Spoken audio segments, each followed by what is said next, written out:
Hey everyone, welcome back. In this tutorial, I'll show you how to enable self-service support in Intercom in 2026. First, log in to your Intercom account. Self-service support starts with your Help Center. Go to Settings, then Help Center, and make sure it's set to Live. Now, the key to self-service is letting customers find answers without contacting support. In your Help Center settings, enable the messenger so customers can search articles directly from the chat widget. To take it further, turn on Fin AI Agent. Go to Settings, then AI Agents, and enable Fin.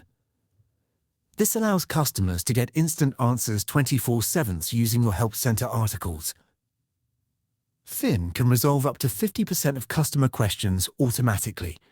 Make sure your articles are structured for AI. Use clear titles, short sections, and modular content so Fin can find and deliver accurate answers. You can also add a search bar to your Help Center homepage so customers can find articles on their own. And that's it. Now you know how to enable self-service support in Intercom. Like and subscribe for more quick tutorials.